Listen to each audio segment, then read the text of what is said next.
আসসালামু আলাইকুম প্রিয় দর্শক, স্বাগত এনটিভির পর্দায় এনটিভির সাপ্তাহিক রাজনৈতিক অনুষ্ঠান সময়ের সাথে দেখার জন্য। প্রিয় দর্শক, কিছুক্ষণ পরে আমরা উদযাপন করতে যাচ্ছি মহান বিজয় দিবস, অর্থাৎ 16ই ডিসেম্বর। যে দিনটির জন্য, যে ক্ষণটির জন্য, যে সময়টুকুর জন্য সমগ্র বাঙালি জাতি 1971 সালে 9 মাস রক্তক্ষয়ী সংগ্রাম করেছিল, এটি লাল সবুজ পতাকার জন্য, একটি মানচিত্রের জন্য, এটি স্বাধীন সার্বভৌম বাংলাদেশের জন্য। কিছুক্ষণ পরেই শুরু হবে আমাদের বিজয়ের উল্লাস। কিছুক্ষণ পরেই আমরা শুনতে পাবো, আমরা শ্রদ্ধা জানাবো আমাদের শহীদদের প্রতি। বরাবরের মতো আজও আমরা সম্মানিত 4 জন অতিথিকে আপনাদের জন্য আমন্ত্রণ জানিয়েছি, অর্থাৎ আপনাদেরকে আমাদের বিজয় দিবস সম্পর্কে, আমাদের স্বাধীনতার সত্যিকার ইতিহাস সম্পর্কে, আমাদের বাংলাদেশের বর্তমান রাজনৈতিক অবস্থা সম্পর্কে বলার জন্য, এবং সাথে সাথে আমরা চাই একটি সমঝোতা, একটি আলোচনা। এই আলোচনা এবং এই সমঝোতা হচ্ছে আমাদের বাংলাদেশের জন্য, আমাদের সত্যিকারের স্বাধীনতার ইতিহাসের জন্য, আমাদের সত্যিকারের বিজয় অর্জনের জন্য। এই বিষয়ে যারা আজ আমার সাথে, আমি প্রথমেই পরিচয় করিয়ে দিতে যাচ্ছি। আমার ডান পাশে আছেন barrister Mehedi Hasan Talukdar on behalf of Bangladesh Awami League. এরপরে হচ্ছেন জনাব আলিমুজ্জামান, জেনারেল সেক্রেটারি বঙ্গবন্ধু পরিষদ ইউকে। এবং আমার বাম পাশে হচ্ছেন জনাব নাসরুল্লাহ খান জুনায়েদ, অ্যাডভাইজার ইউকে বিএনপি এবং এক্স আন্তর্জাতিক বিষয়ক সম্পাদক বাংলাদেশ জাতীয়তাবাদী দল ছাত্রদল। এরপরেই হচ্ছেন জনাব Abdul Hamid Chowdhury, senior vice president Bangladesh জাতীয়তাবাদী দল বিএনপি যুক্তরাজ্য শাখা। এই 4 জন সম্মানিত অতিথি আজ আমাদেরকে বলবেন এবং আপনাদের প্রশ্নের উত্তর দেবেন সত্যিকারের স্বাধীনতার ইতিহাস নিয়ে। কি করলে, কিভাবে বিএনপি, জামাত, আওয়ামী লীগ, জাতীয় পার্টি সহ প্রত্যেকটি দল একত্রিত হয়ে কাঁধে কাঁধ মিলিয়ে আমাদের বাংলাদেশকে, যে উদ্দেশ্যে আমাদের 30 লক্ষ শহীদ রক্ত দিয়েছিল, আমাদের যে উদ্দেশ্যে আমাদের মা বোনেরা তাদের ইজ্জতকে বিসর্জন দিয়েছিল, সেই উদ্দেশ্যকে আমরা রক্ষা করতে পারি, অর্থাৎ সেই উদ্দেশ্য সাধিত হতে পারে। আমি প্রথমে যাচ্ছি জনাব নাসরুল্লাহ খান জুনায়েদ, আপনার কাছে। কেমন আছেন আপনি? ভালো আছি, আপনি কেমন আছেন? আমরা সবাই ভালো আছি। আমাদের কিছুক্ষণ পরে আমরা স্বাধীনতা বিজয় দিবস উদযাপন করব, যে দিনটির জন্য আজ থেকে 44 বছর আগে বাংলাদেশে অগণিত জনতা তাদের রক্ত দিয়েছিল। কেমন লাগছে আপনার? এই নতুন প্রজন্মের মানুষ হিসাবে মুক্তিযুদ্ধের সময় যদি আমার সৌভাগ্য হয়নি তরুণ থাকতাম যদি, তাহলে যুদ্ধে অংশগ্রহণ করতাম। তারপরেও যতটুকু ইতিহাস থেকে জেনেছি, আজকে স্বাধীনতার 44 বছর, সেখানে বাংলাদেশের মানুষ দীর্ঘ 9 মাস যুদ্ধের পর বাংলাদেশের 58,000 বর্গ মাইলের যে মানচিত্র পেয়েছে, লাল সবুজ মিশ্রিত যে পতাকা পেয়েছে, আজকে সারা বাংলাদেশের 18 কোটি মানুষ অফকোর্স এই বিজয়ের উল্লাসের দাবিদার। আমরা অহংকার বোধ করতে পারি। আমরা ধন্যবাদ আপনাকে। আমি যাচ্ছিলাম জনাব আলিমুজ্জামান আপনার কাছে। যদি সেদিন 1971 না আসতো, তাহলে আমরা স্বাধীন হতাম না, আজ আমাদের বিজয় হতো না, আমরা প্রাউড ফিল করে বলতে পারতাম না আমরা বাঙালি, আমরা বাংলাদেশি। আপনার কেমন লাগছে একজন বাংলাদেশি হিসেবে? আমি একজন বাংলাদেশি হিসাবে অবশ্যই খুবই গর্বিত, এবং আজকের একটু পরে যে 16ই ডিসেম্বর বিজয় দিবস আসতেছে, এই দিবসটি বাঙালি জাতির জন্য অত্যন্ত খুশির একটা দিন। কিন্তু এই দিনে আমি প্রথমেই শ্রদ্ধাভরে স্মরণ করছি যাদের জীবনের প্রতিদানে, যারা আত্মহতি দিয়ে আমাদেরকে স্বাধীনতা দিয়েছিলেন, জাতির জনক বঙ্গবন্ধু শেখ মুজিবুর রহমান, জাতীয় ছাত্র নেতা, এবং যে সকল মুক্তিযোদ্ধা সহ বাংলাদেশের অনেক লোক, 30 লক্ষ শহীদ হয়েছেন, এবং 2 লক্ষ মা বোনের ইজ্জতের বিনিময়ে আমরা শ্রদ্ধা নিবেদন করছি। আপনাকে ধন্যবাদ। আমি আপনার কাছে আবার আসবো। আমি যাচ্ছিলাম জনাব আব্দুল হামিদ চৌধুরী আপনার কাছে। আপনি তো বয়োজ্যেষ্ঠ একজন মানুষ, অবশ্যই আমাদের সবার সিনিয়র এখানে।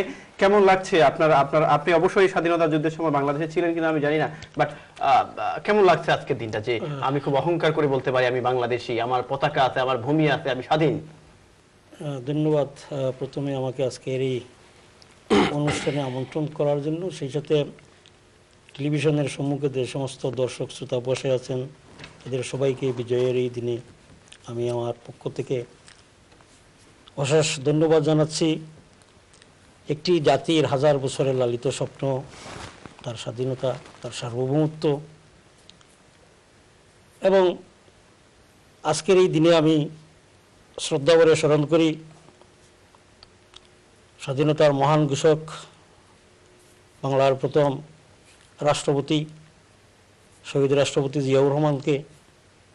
কারণ 71-এর আমরা এই বিষয়ে আমরা রাজনৈতিক বিষয়ে আসবো একটু পরে, আগে আমরা আমাদের অনুভূতিটা কেমন সেটা জানতে এবং চাচ্ছি। সেই সাথে এই জাতি স্বাধীনতার জন্য অগণিত অসংখ্য মানুষ আত্মাহুতি দিয়েছিলেন, তাদের সবাইকে আমরা শ্রদ্ধা নিবেদন করি। তাদেরকে আমরা অবশ্যই শ্রদ্ধার সাথে ধন্যবাদ স্মরণ করি। আপনাকে। আমি আপনার কাছে আসছি, তার আগে একজন কলারকে নিয়ে আসি। কলার, আসসালামু আলাইকুম।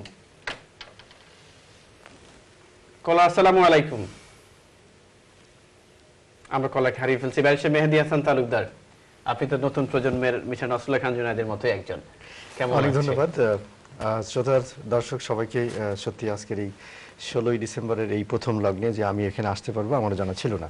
তবে আমি এই বলেই খুবই প্রাউড যে বাংলাদেশ বোধহয় এমন একটি জাতি, এমন একটি দেশ যে পৃথিবীতে শত্রু নিজে তার পরাজয় বরণ করে আমাদের কাছে এই স্বাধীনতা আত্মসমর্পণ করে। এটা বিরাট গর্বের ব্যাপার, এবং যে গর্বের কারণেই আজকে পৃথিবীতে আমি আমার যে পাসপোর্ট ধরে আজকে এইখানে বসা, যেখানে বসে বাংলাদেশ নিয়ে কথা বলার সুযোগ করে দিল সেই শহীদদের, অগণিত শহীদ যারা মারা গেছেন, যারা বেঁচে আছেন মুক্তিযোদ্ধা, যারা এর সাথে সম্পৃক্ত ছিলেন, যারা গাইডলাইনে ছিলেন, যারা লিডিংয়ে ছিলেন, যারা এই যুদ্ধ চালাচ্ছেন, যারা অবভিয়াসলি তাদের কথা মতো যারা ভিন্ন এলাকায় যারা স্বাধীনতার ঘোষণা দিলেন ভিন্ন হাজার শত জনে, সেই ক্ষেত্রে আমি সবাইকেই আজকের এই দিনে শ্রদ্ধা ভরে স্মরণ করি। আদারওয়াইজ আমরা হয়তো এমন একটি বাংলাদেশ নিয়ে আজকে এই গোল টেবিলে কথা বলতে পারতাম না। জনাব ব্যারিস্টার মেহেদী হাসান তালুকদার। প্রিয় দর্শক, এই চারজন সম্মানিত অতিথির সাথে আমিও বলতে চাই, আমি বাংলাদেশী, আমি বাংলাকে নিয়ে, বাংলাদেশকে নিয়ে খুব অহংবোধ করি। কারণ পৃথিবীতে এমন একটি জাতি আমরা যারা দেশের জন্য এবং ভাষার জন্য আমরা অনেক বেশি বিসর্জন দিয়েছিলাম। যাই হোক, আমরা আমাদের প্রতিনিয়ত অর্থাৎ প্রতিদিনকার মতো আমরা সেই আমাদের তর্কে চলে যাই, অর্থাৎ রাজনৈতিক আলাপে চলে যাচ্ছি। তার আগে আমরা চাই যে সবাই মিলে একত্রিত হয় বাংলাদেশকে গঠন করার জন্য। আমি প্রথমে যাচ্ছি জনাব আলিমুজ্জামান সাহেব, একটু আগে জনাব বিএনপির সিনিয়র ভাইস চেয়ারপারসন জনাব তারেক রহমান ওনার স্বাধীনতা বিজয় দিবস উপলক্ষে উনি একটা হলে, লন্ডনে একটা হলে অনুষ্ঠান করেছিলেন। সেই অনুষ্ঠানে উনি অনেক তথ্য উপাত্ত নিয়ে উনি আবারও জনগণের সামনে, সাংবাদিকদের সামনে এবং ওনার দলের নেতাকর্মীর সামনে উনি অনেকগুলো কথা বলেছেন। সেই কথায় উনি আবারও বলেছেন বঙ্গবন্ধু শেখ মুজিবুর রহমানকে নিয়ে, যে বঙ্গবন্ধু শেখ মুজিবুর রহমানের মহান মুক্তিযুদ্ধে কতটুকু অবদান ছিল, এবং উনি যে এর আগে প্রোগ্রামে বলেছিলেন যে উনি পাক বন্ধু কিনা, সেম কথাগুলো আমি আজকেও বলছেন। আপনি কি মনে করেন এই ব্যাপারে, আপনার অভিমত কি? আপনি যে কথা বলেছেন তারেক রহমান সম্বন্ধে, আমি অবশ্য শুনিনি, আপনি বলছেন উনি অনেকদিন থেকেই এভাবে বলে আসছেন। তবে আমি খুবই দুঃখিত এবং মর্মাহত যে আজকের বিজয়ের দিনে 16ই ডিসেম্বরের প্রাক্কালে আমাকে এখানে বসে এই কথাগুলো শুনতে হচ্ছে। আমি এই কথা প্রাক্কিতে আমি কোনো তর্কে যাব না, আমি শুধু বলবো আস্তাগফিরুল্লাহ। আচ্ছা, এই জাতির জনক বঙ্গবন্ধু সম্বন্ধে উনি অনেক কথা বলেছেন। আমি বলবো এটা আমরা যারা আমাদের স্বাধীনতা শুধু চায়নি, আমাদের বাঙালিদের মধ্যে বাংলাদেশে যারা চায়নি, আমাদের বিপক্ষে পাক বাহিনীর পক্ষে যারা যুদ্ধ করেছিল এবং আজও তারা আমাদের স্বাধীনতা এবং মুক্তিযুদ্ধকে সম্মান দেয় নাই, আমি তাদেরকে ঘৃণা করি। এবং তাদের সহযোগী যারা, আজকে যদি আপনি বঙ্গবন্ধু সম্বন্ধে কোনো তর্কে কোনো প্রশ্ন তোলেন, আপনার মুক্তিযুদ্ধের চেতনাকে আপনার প্রশ্নবুদ্ধ করবেন।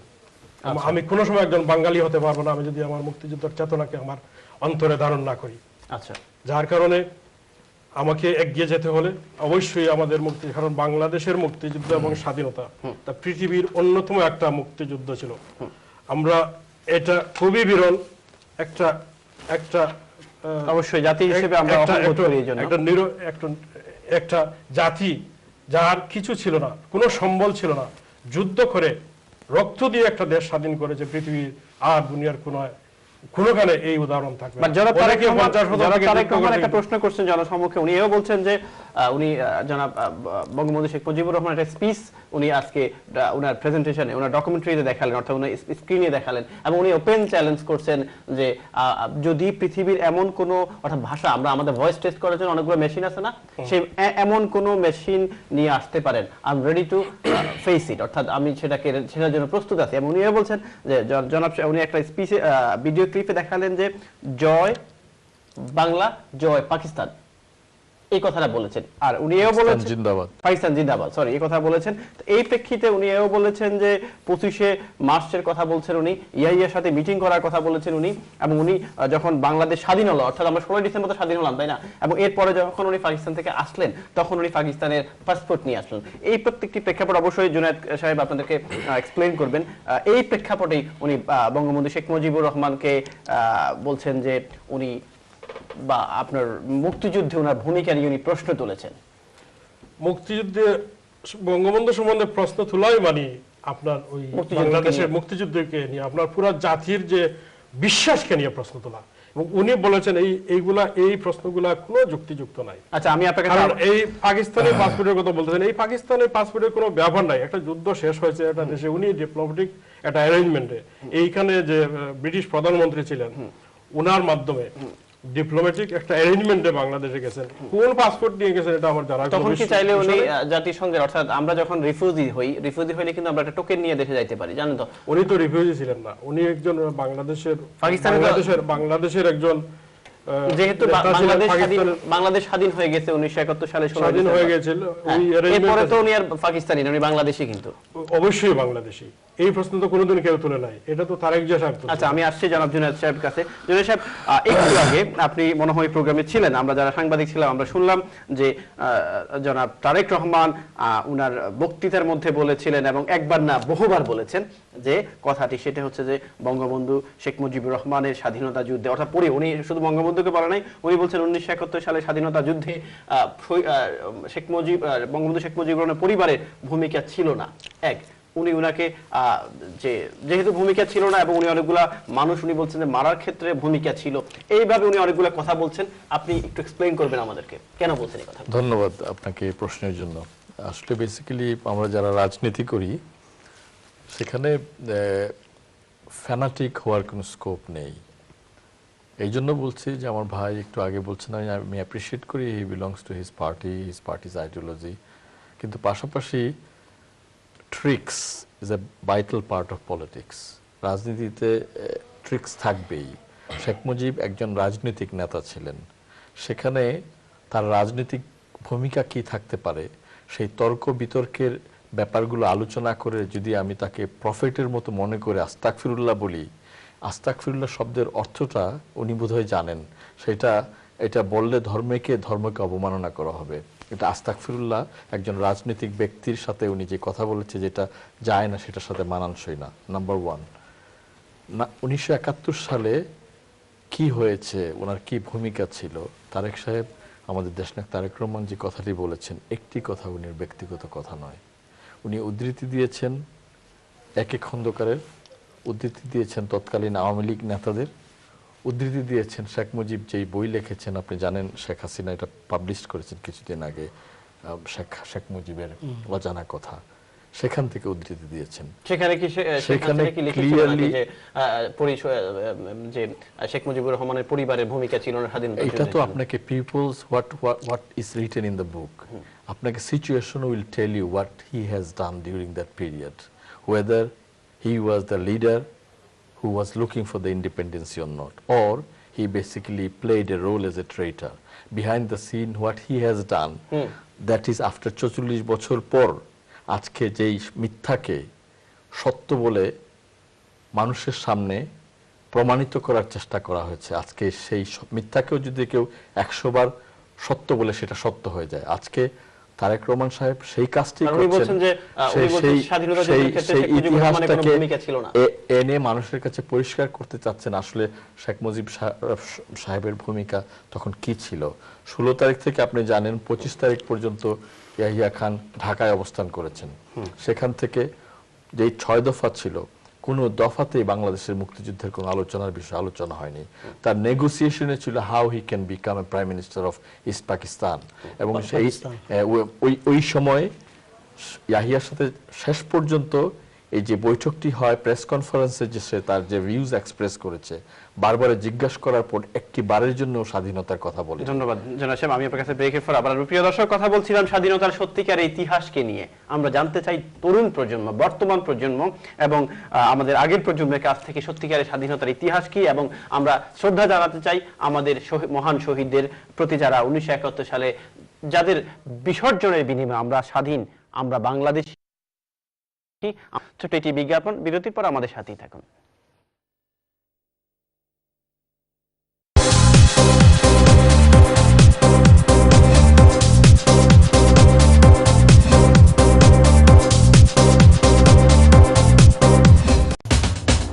আপনারা দেখছেন সময়ের সাথে, সৌজন্যে মাহবুব অ্যান্ড কো অ্যাকাউন্টেন্টস এবং ইউকে ইমিগ্রেশন কনসালটেন্টস।